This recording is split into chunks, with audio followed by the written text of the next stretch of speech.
What's going on, everybody? Welcome back to yet another episode of Sheehan's World. Thank you very much for taking time out of your day to listen to what I have to say. I have a very special guest actually stepping into my world today. For the first time during the Sheehan's World era, this will actually happen. He is part of the Assumption cross country track and field team here. He is also a very good friend of mine. We've been very close throughout our years here at Assumption. So we've been able to get into some deep talks. And one day he actually hit me up a while ago saying that he wants to hop on the pod. And then, it finally all matched up perfectly. So today I have stepping into my world, my good friend, Brendan Carter. How are you, bro? I'm doing great, man. How are you? I'm doing well. This is going to be some great conversation. I'm super excited for this. We've just getting finally a guest in here, the whole setup and everything. In the world. Yeah, no, seriously, in the miniature world here. So I'm going to start out by asking where you're from and, what you're currently doing in life. Yeah. So I am from North Reading, Massachusetts, originally. I've been out in Worcester here for 5 years now. I graduated from Assumption in May, partly virtual, just finishing that up with my bachelor's.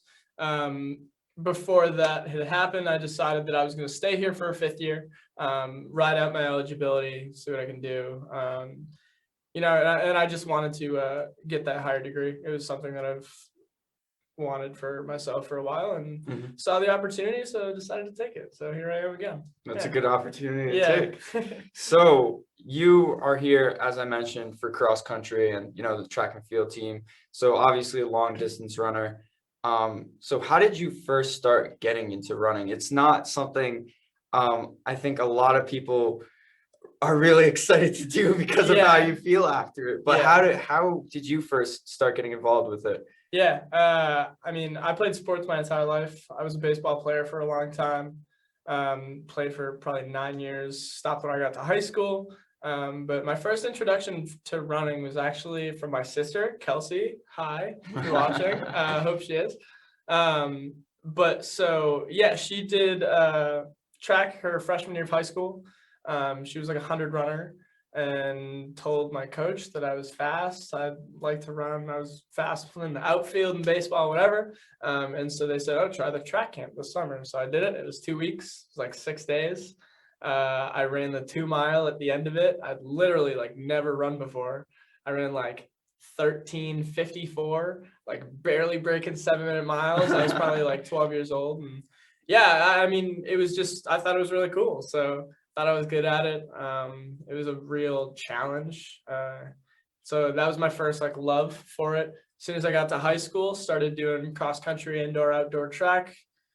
Liked it. I wasn't that great to start. But then just the love ran deeper. And so I just stuck around for a bit, got better, and here we are. So with running, as I said, it's not something a lot of people will choose to do because of how you feel after and how grueling it can actually be.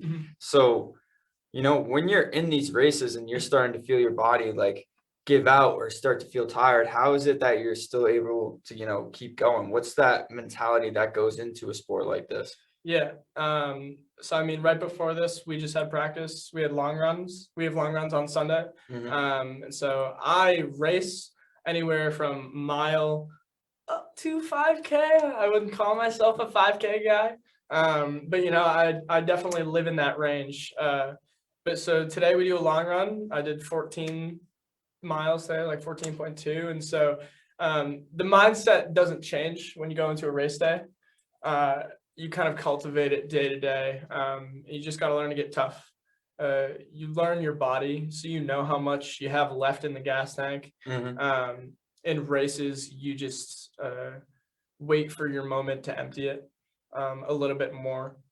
I think your mind tests you before your body does. Your body knows how to run, but you tell yourself to quit before it's time to actually quit. Yeah. So you just have to be able to push through that moment and just kind of tell yourself to shut the hell up and, I know what I'm doing, and kind of just like once you recommit to yourself and kind of get through those moments that keep popping up where you're like, I should ease off, like this sucks. Like, just recommitting, just kind of trusting yourself, trusting your fitness, and knowing that, no matter how well it goes, eventually it's going to be over. So yeah.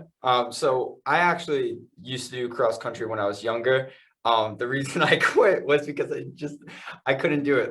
I was good at it. Like I was a good long distance runner, but like I just could not stand the pain and what it felt after. I felt like I wanted to puke every time. So like that sport wasn't for me. So like, knowing how that sport is, I can understand, like, obviously it was at a lower level. At a higher level now, it must be like 8 times worse. It's all relative. Yeah. Yeah, body gets used to it. The mind's challenge stays the same. That's the one you got to get past. Right. You can get used to running mileage and doing all that stuff, but your perspective on it is the biggest thing. You just have to be able to be hard, recommit. And it sucks, and you just have to be able to eat the pain at a certain point. But it's tough. It's fun. So I know you're actually into like the mind a lot and everything like that. So I know we just talked about like the mentality that goes into it, but how do you like, take like those like things that you think about in your mind? Like I don't even know how to explain it right now. I just know like you like to be like a very thoughtful person, like critically think about stuff. So like how does that translate to running? Because I know like you just said, you think about the mind when you put it into running. So how is that? So I think like the biggest thing for me is just like a conscious awareness, right? So I just try and live in my own mind as much as I can, think about everything that I do, think about taking a sip of this water, how it tastes, what it is, just like trying to really live in every present moment and get the most out of it. So taking that to like a sports place, it's like you go out for a long run every day, right? And it's a long time to like be focused on your feet, but when you can focus in on the very controllable things, your breathing, just relaxing your body even though you're exerting, I think being someone that wants to be so present and just in my mind, I think running is a good place for me, just because when you can be aware of everything that's going on, how your body's feeling, breathing, cadence, listening to my steps on the ground, how long do I have left, whatever, all those different things. It's just, and just going out and running at a pretty area, there's just a lot of things to appreciate. So I think it's just a good way for me to explore my mind, explore my body, explore my surroundings, just live. Yeah. That's why I like it. It's really fun. Yeah. And with the sport, like the one that you do, you don't have really like anyone around you. It's like a sport for yourself. So like, obviously through conversations with you guys, I know how cross country meets do, you guys start out in a pack as a team, you guys try to pace yourself, everything like that. But when it comes down to it, it's you. Yeah. So when you're in that moment by yourself, and you don't really have like that support you have in other sports. Yeah. Like, what is that like? Just being in the individual moment. Yeah, it's vulnerable. It's very vulnerable. I've had more bad races in my life than I've had good. Frankly, that's just the truth. And so going through those and just kind of being able to accept that I did bad today and it was my fault. When you're younger, it's hard because you don't want to accept it. You're like, I should have rolled out, drank my water, blah, blah, like whatever. It doesn't matter. In the present moment, like I didn't have it today. You just have to be able to accept that. I think it's allowed me to grow a lot. You have to be able to be accountable for yourself. That's the biggest thing. You have to be able to look at why you ran well, why you ran bad, and be able to learn yourself where your strengths and weaknesses lie and how you can kind of use them to your advantage. Right. I like what you said there about, you just like realized like, hey, I have more bad races than I have good races. And that's just realizing it's just because, that's what happens. But getting away from the individual, I want to talk about, what it was like coming to Assumption with a team now. Yeah. So like, as I said, like it's more about the individual in the race, but when you're training, you are with your team. So what made you come to Assumption and, what made you stay? Because there is a lot of people, they could stay at one school for a year and then like realize they don't like it and leave. So what made you stay? What made you really fall in love with this program? Yeah, for me, it was the people. First off, the people. When I was a freshman, I didn't know the guys in my class yet, but all of the guys in my class that came in, we were really just a family. We were very close very quickly. The team that was here, they were young. Like there was one senior when I was a freshman. Oh, damn. Good. Yeah, he quit halfway through just for whatever reason. But so it was juniors through freshmen, and then you guys came in under us and that grade and everything. So like we just had a very close brotherhood of just guys that wanted to be good. For me personally, I had a mentor, Jeremy Tarter, shout out boy. Yeah, fish. He when I was very young, he was a mentor for me. I met him on my recruiting trip when I was junior, and we were just kind of boys ever since. And so I just think that throughout every year, there's always just been older guys that are looking out for people coming in, making sure they're, nobody on some teams, you see guys like group up just throughout whatever, like throughout the whole team, like there's just groups of like 5 or 6 and everybody's really close. But like I think, cliques. yeah, Almost. for sure. I think we've always just made sure that nobody's been excluded. And so I think that's like a very unique thing that like from my perspective, it really did look like everybody was looking out for each other. And I thought that was great. And so we've had coaching changes. We've had a few coaching changes and we're in a good spot now. I've just always trusted that no matter what, that I can look to my right or left and I can trust the guy next to me is going to look out for me when it comes down to it. So that's why I stayed. I love the boys in blue. Yeah. No, and from being so close with you guys, like I can understand why you would want to stay and why everyone would want to stay. I mean, the culture on the team, from what I've seen from the outside looking in, really being on the inside, honestly. Yeah, for sure. On the inside. It's just like, this isn't like what you said, a team that's like split into individual like groups of certain friends. Like this is one whole family, and like everyone knows each other, and like it's like honestly cool to see, because before your class got here, it was known that there wasn't really a culture like that, or you guys kind of really switched the culture. Yeah. So definitely. It is really cool to see that, and it's really cool to hear you say that. So I want to get into what it was like, through those 4 years. How did you see yourself transition from day one to what it is now? Yeah, for sure. I was young, I was cocky, thought I was way better than I was, frankly. Freshman coming in. Yeah, freshman, freshman coming in. Yeah, even into my sophomore year, like saw a little bit of success early on. My eyes are bigger than my stomach, and so I think one of the hardest transitions, especially for like cross country and track athletes, is that because you are an individual in your performance, but it adds to the team score. It's easy to like, when you figure out you're good, it's easy to figure out you're good. So you leave high school and you're not the best guy in your high school team anymore. Everybody was the best guy in their high school team. And so you come in and there's guys around you all the time, just training and different things. So it's harder to accept. So I definitely went through like a transition of like how to work with people in practice, how to train with people, acquire fitness rather than trying to prove it all of the time.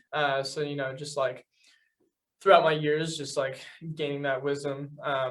Physically, I built up slow. I ran maybe 30 miles a week in high school, took like both days on the weekends off, like one day off in the weekends when I was older.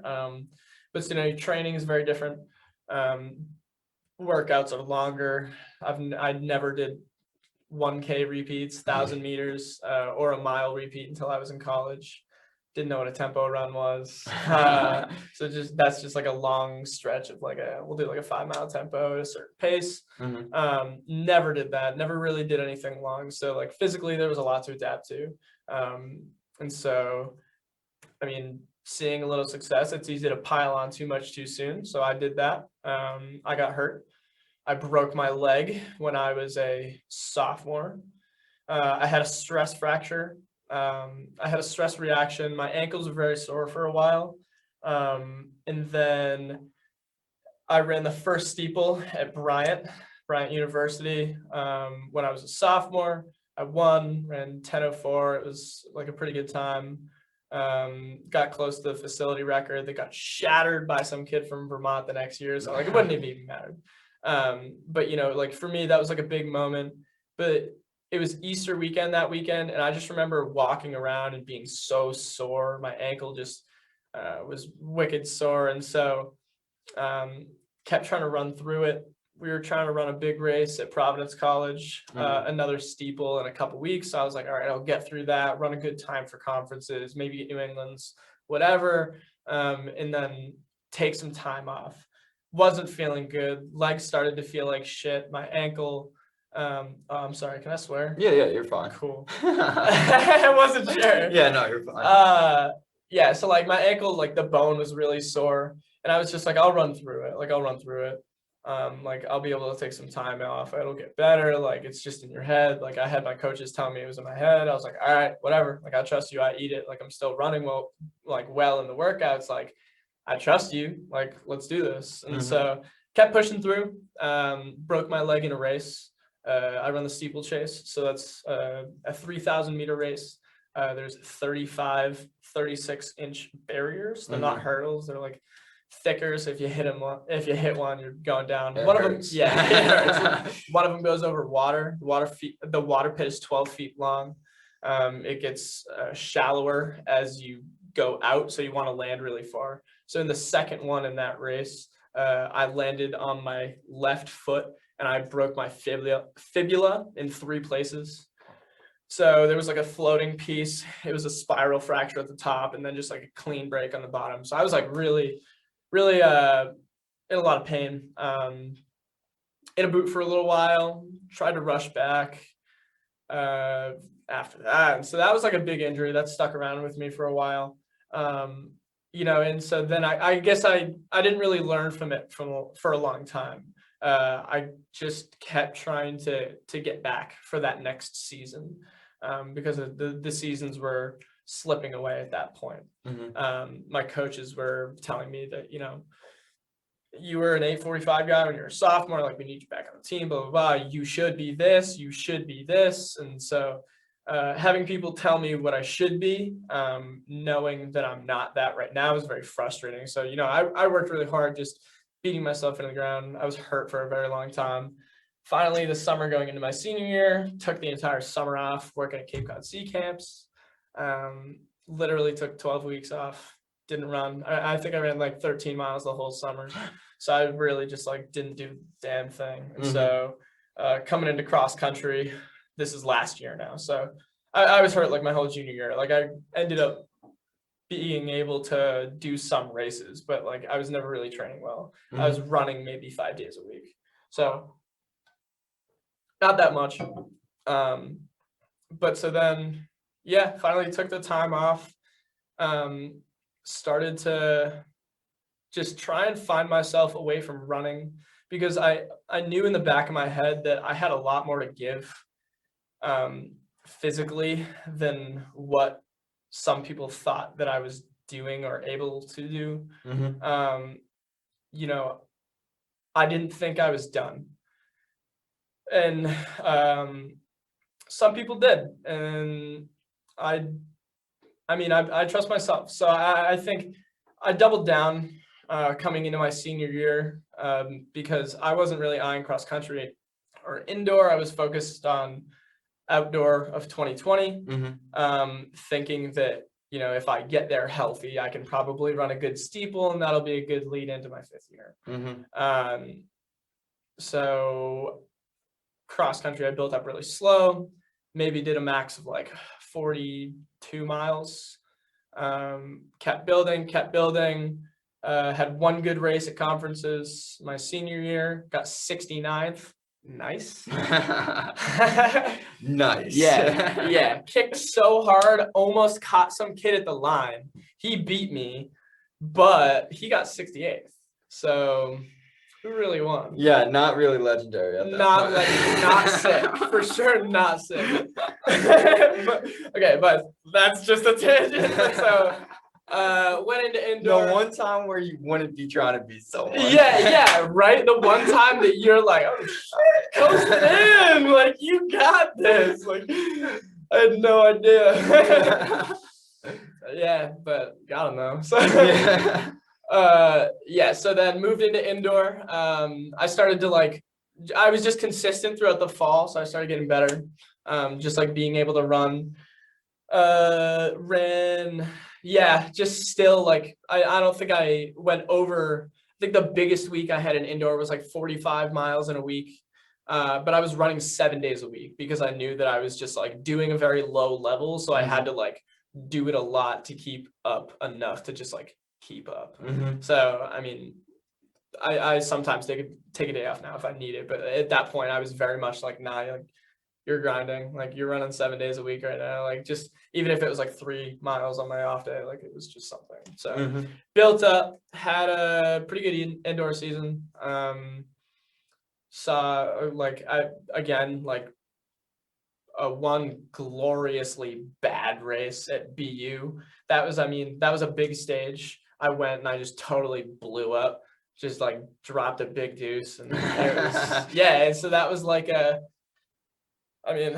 wasn't really expecting too much, but things happen. And so had a couple good races, but I was more looking towards outdoor.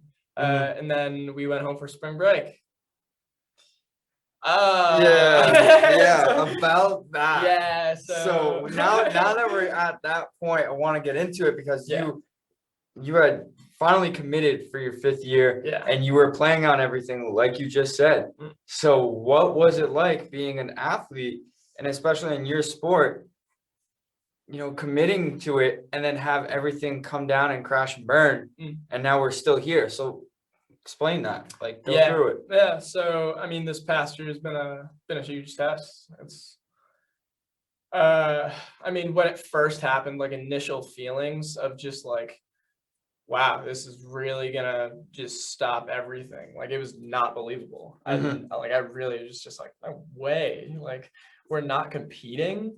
Like I thought we were gonna have an extra week of spring break or something, but like then that quickly was like, oh no, like this is a way bigger deal. It was frustrating. The day that announcement came out in March of last year, I was about to go for a run. I was sitting on my phone, like working up the courage to like get out of the car and go for like a longer run. And I got the email and it was like spring sports are canceled. And I was like, no way. Like that's crazy. He was talking to people for a little while. And then I went out for my run. I was like, I need to clear my head. Like that's crazy. I don't know what to do with this. So I'm just gonna pretend that it's not real. That just didn't happen. That's not real. Didn't happen. So I was like, whatever, like they can cancel sports. Like I'm not canceled. Like screw you. Like I'm gonna get my work. Yeah, like I was freaking out. I really was freaking out because then I was like, oh my God, like I could have gone somewhere else and done a 2-year MBA program and been able to come back next year. But now I'm doing a 1-year program and I did 2 semesters during the summer. I was like, so I'm ahead. Like I have to do this. Like I have to do this.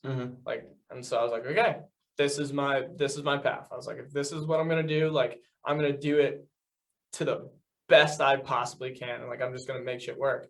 And so I doubled down. Like if I was working hard, like last year, like I really was like, all right, like lock in, like now you're going crazy. Like you get an entire summer to just like from here, just like build from the ground up. Made it healthy through like a cycle of seasons, cross country, indoor, outdoor. I was still feeling really good. My leg wasn't bothering me anymore. So then the summer came and I was just like, all right, this is a new person. Like, I finally felt like I was a different athlete. And so I was like, all right, I'm just starting from the ground up. We're just going to see what happens. I just trusted Henry. Henry is my coach, Henry Phelan. He's an amazing coach. He was a professional athlete for Nike back in the 70s after he was in college. I mean, he ran like 48 minutes for 10 miles. Like, what? Yeah. Like he was, it's literally averaging like 440 somethings. Yeah. Like, he was so good. And so he came in during the winter season of last year. So he got me when I was like barely running again and like very not confident. I was a fucking basket case still. Like, I still was just like very high and low in races. I was trying to lock in. I was too focused, not focused enough. Like, I was just like very wishy-washy, you know? And so I was a lot to handle, you know? So, yeah, so I just like talked to him all summer and I just like tried to get the most out of it. And so we were just running mileage, built up really slow. I never really saw the pandemic as something that could stop my training. I can go out, like, no matter what happens, like, I can go out and lace up my shoes every day. Like, I can always find the time for it, like, no matter what. And especially during a pandemic, I was like, yes, I am sad. I am sitting at home. There's a lot of things around here that need to get done. I was like, but like, I know that I want to be good when I come back. So I'm going to block out that time and I'm going to make sure it gets done. So I always just like got my stuff done, started doubling, doing all that stuff, came back in the fall, no season. That was frustrating. Thought that we might have something. We didn't have anything for the school. I got to race one cross-country race at the USATF New England Championships. I had a good time trial before that, the 5K. Then like whatever, moved forward, went to that race, blew up, and I was like, all right, still human, like still trying to get better. And so, I mean, this year has been very frustrating, just like trying to build on training, knowing this is my last year, not even knowing if I'm going to compete. So assumption their answer, even after the NE10 came out and they said that they were going to have a season, assumption was like, yeah, we're not sure yet. Which didn't make sense at all. Didn't make sense. Of course. Yeah. Classic. Really, yeah. So they said, you know, it's not a yes, it's not a no. All right. So, I mean, that's even in the past couple weeks, like assumption just said yes, like a few days ago. Yeah. And this is Sunday. What? This is Sunday, 14th? March 14th. Yeah. Yeah. They said yes on Friday. Yeah. Okay. Like, that's crazy. So yeah, we just now know that we're having a season, definitely. And we're still trying to get meets on the schedule. So, you know, it's been a lot of work for maybe no payout, but I think like the payout for me is like, I was literally told to my face that I was not a good athlete, had 2 good races in college. I would never be what I was before I got injured. It changed me mentally. Like, I wouldn't be the same. Henry came in, he was like, all right, like, you're not running a lot, we'll build you up slow. Like, he saw me for just as like potential, and he knew that I wanted to learn a lot. So he's just always been like a very good coach to me. That's nice. He's like my sensei at this point. Like, I talk to that guy about everything, and like, he's just really been like a very good coach for me, just being like an old experienced person, like being able to turn to and be like just freaking out about something and him just give like a very like plain answer and just be so calm about it. I'm like, oh, like, calm down, dude. But yeah, he's a great coach. He's had a lot of trust in me. So, you know, worked really hard, and hopefully we can make something out of the opportunity. But I think it was more just for me, just to prove to myself that I had in me what I believe that I did. Potential is in the mind. Like, I just wanted to create what I thought I could be. So yeah, that's where we're at. Yeah, no, that is where we're at, and you're still pushing, which shows like, you know, not even a pandemic is going to stop you. Yeah. So I mean, with everyone this year, especially too, I mean, all the people that are still going, I mean, it just shows like how strong we really are as humans, like put in, you know, in times where we're in solitary or not solitary, like just being by yourself, like, you know, being in your room by yourself, being in quarantine. That's what I was trying to talk about, like quarantine, like all these people were by themselves, with their own thoughts, like you got through all of that. And with your running, like you didn't even know you came back, you were already coming back and didn't even know that there was even going to be one race for you, but it kept you going. So I mean, it just shows like, you know, the mind, it's crazy. And like when you put yourself to something, like, and make sure you're going to keep going, you're going to get it done. So bravo to you to keep going. Thank you. Like I'd be nervous as hell. You know, I'd be really anxious. Like I'd be putting in all this work, but for what? You know what I mean? But with you, you're just gonna keep going. I mean, it's putting the work for what? It's for me. I'm getting myself fitter. It's like I'm not doing this for the school. I'm not putting on that jersey to do anything great for them. Like at the end of the day, it's like you wanna create a great podcast because it's something you want to do. You want to do that for yourself to be able to have that outlet. You know, I just knew this was my outlet, so that's where I put all my energy for a long time. And you know, it just happens to be a competition now, because instead of running against a lot of people now, or instead of running against nobody for a long time, it's just like now you get to put it somewhere. Right. Actually race guys again, but you know, a lot of people ran through the pandemic. I'm not the only one. There's a lot of people that put in the work. I mean, just not in running. So, you know, I just thought it was a very small thing. I was like, I can run. That's it. Like, that's nothing. You know, it's really not anything that crazy. So yeah, I just thought it was something for me. Block out that little time of, I'm going to be alone for a long time. Might as well do a little bit of something productive with it. Right.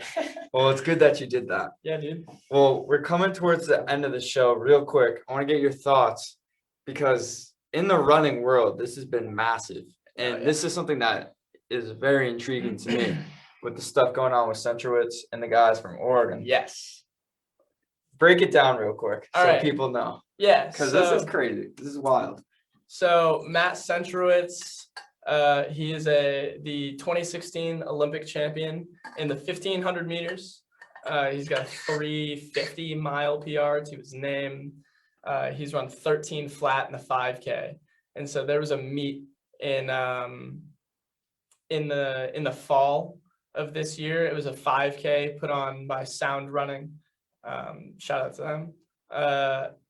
Where they had a 13-13 heat, and that was going for the Olympic qualifier. And then the second heat, they were going for 13:30. Centrowitz was in the second heat, which by his caliber makes absolutely no sense. And so he went to that meet, and in the last 50 meters, he just totally sprinted and at the line outleaned this kid Cole Hawker. Cole Hawker runs for the University of Oregon, and so he just was right behind him. Later on in the year, Cooper Tier and Cole Hawker both ran 3:50. 3.50 3 minutes and 50 seconds in the mile, and they passed Matt Centrowitz, who's also a U of O alum. They passed him on the all-time list, and they put themselves on the all-time world list, top 10 world all-time. I don't know why I couldn't get that out. But so put themselves above him. One of the kids, Carter Chrisman, he commented on it on Instagram and said, "Your move" at MG Centro. Just saying oh, okay, you can sit on him for a 5K, outlean him, you're a way better runner, guess not, your move. And so he freaked out. He started ripping on this kid. And just all the U of O boys saying they have no respect, blah, blah, blah. I mean, I thought it was pretty funny. I thought it was pretty funny. I think I respect Centro. Like, you have to respect that man. Like, he's got a gold medal to his name. Right. But at the same time, like, when he came back at that kid Carter, he was like, "Oh, I had to look you up, but walk on with a 4:06 PR." Like, all right, dude. Like, you're just like, if you have nothing good to say, like, move on. Yeah. Like, I get that they're just like starting beef, but like, I mean, I don't know. So Cole Hawker, the NCAA indoor track and field championships was this weekend. He just ran 3:53, won the mile, and then less than an hour later, he ran 7:46 in the 3K. That's about an 8:22 mile for those of you at home. He doubled. He won both. So he's a double champion. He's 19 years old too. So like, Centrowitz he's an old man now. Cole is 19 years old, which is crazy. And so he's just doing a lot. All respect to him. All respect to Centro. I just love the beef. Like, I want to keep it coming. I think it's good for the running world. For sure. I mean, like, these guys completely called out a U.S. Olympic champion, a guy who was an underdog in even his own respect at the time. And like, they came out, wasn't it 3 of them that ran 350? Yeah. So, or 351? Yeah. Cooper Tier ran 350. Cole Hawker ran 350. He was right behind him. And then Charlie Hunter ran 353. And then he ran 145 in the 800 the next day. Yeah. Charlie Hunter just won the 800 meter national championship. So, yeah. Absolutely wild. Oregon boys are good. So yes. They definitely got the times to back it up. For sure. I like, that's something that I want to see coming out of the running world. Like, it's not expected. Someone just to start beef on like their own podcast that they got going on too. It's absolutely hilarious. Yeah, it's so and good. Centro was tight about it. He was so tight. He got his attention. Yeah, definitely got his attention. Track record, Centro's got him 1-0 technically, but like, I love when you talk, because like, if you wanna talk shit to somebody in track, like, you literally go next to them on the starting line. You race the same exact distance. Like, it is a very much like me versus you. It's like, if anybody wants to start beef, like, let's race. No, I'm kidding. but like, it's cool. It's cool. Like, you can just like shit on someone and then like bury them in the ground and be like, yeah, like, you're bad. No, that's the best. I love seeing it. It's definitely good for the running industry for sure. It brings some entertainment. Definitely. But we are now coming towards the end of the show. So I want to thank you so much for stepping into my world, Carter. This means a lot to me. This was some great conversation. Before we end the show, can you just do me a favor and plug where everyone can find you on the socials or anything like that? Yeah, find me on Instagram at VibeyDog, VIBEY, dog. Can't spell that one. Don't follow me. I don't really use anything else. That's it. That's it. Yeah. Be nice to each other. That's it. Yeah. That's a good message to end off with. Just being nice. No reason to ruin someone's day. But everyone, you can find me at Sheehan World Pod on Twitter, at Sheehan's World Pod on Instagram. You can also find the pod on YouTube. And I'm out on every platform basically, so find me. But thank you. Subscribe, like. Yes. You have to subscribe and like, and especially add some comments. Something you want to see new on the show, anything like that, just do it. I love it all. So thank you so much, everyone, for stepping into my world. I hope to have you step in next time. Peace out. Love you all. Peace.